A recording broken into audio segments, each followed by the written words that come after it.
Հայկի ներաշխարհը վերջնականապես փուլ է գալիս, երբ անսպասելիորեն ջրի երես է դուրս գալիս երկար թաքցված ճշմարտությունը։ Նա ստույգ և անհերքելի տեղեկություն է ստանում, որն արմատապես փոխում է իրերի դրությունը։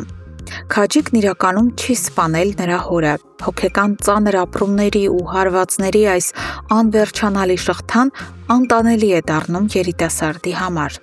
Սկզբում Նարեի անսպասելի դավաճանությունն ու փախուստը Արմոյի հետ, որը կոտրեց նրա սիրտը,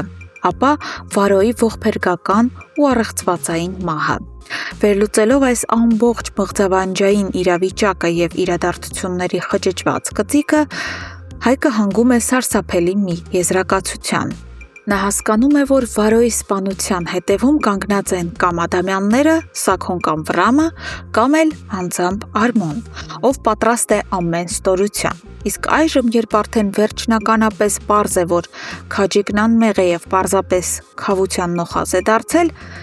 իսկական մարդասպանին գտնելը Հայկի համար վերածվում է կյանքի միակ ու գլխավոր նպատակի։ Գիտակցելով, որ իրեն տանջող բոլոր հարցերի պատասխանները և լուծման բանալին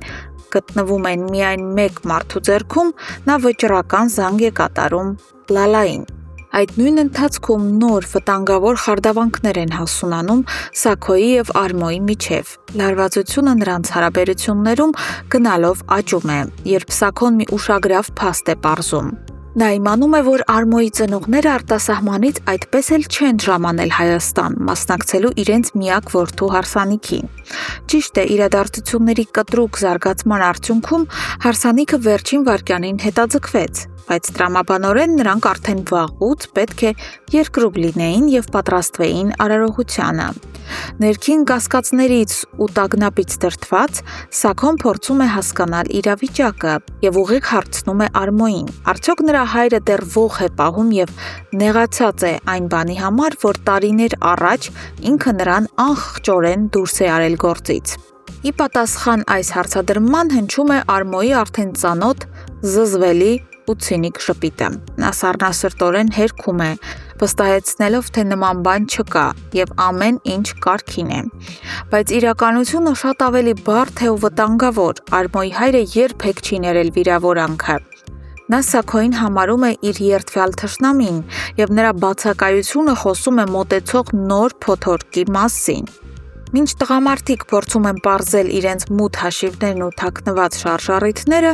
Սաքոյի տանը կրքերը հասնում են եռման կետին։ Ընտանեկան անդորրը վերջնականապես խաթարված է, և մայր ու դուստր, Անիկն ու Նարեն բախվում են ճակատագրական ու չափազանց ծանր վեճի ընթացքում։ Նյարդային ծայրահեղ գերլարվածության և հուսահատության մեջ գտնվող Նարեն այլևս չի կարողանում լռել և մոր դեմքին է շպրտում ամենադառը ճշմարտությունը։ Նա բարձրաձայն հայտարարում է, որ իր հայրը Սաքոն ոչ մի արդարացում չունի իր արարքների համար, և որ թե ինքը, թե մայրը հայտնվել են նույն հոգեբանական ճահճի մեջ, երկուսն էլ սիրում են մարդասպանին։ Կորցնելով չափի զգացումն ու հարգանքը, Նարեն ավելի հեռուն է գնում և անխնա մեղադրում է մորը, ասելով, որ նա իրենից ոչնչով լավը չէ,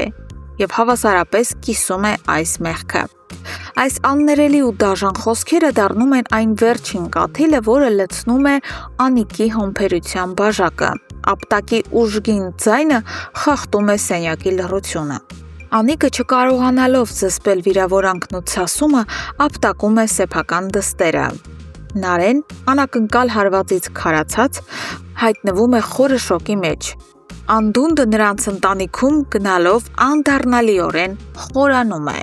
Հարգելի հետևորդներ, արդյոք գոնե այս անգամ Լալան Հայկին կասի ճշմարտությունը։ Գրեք մեկնաբանություն։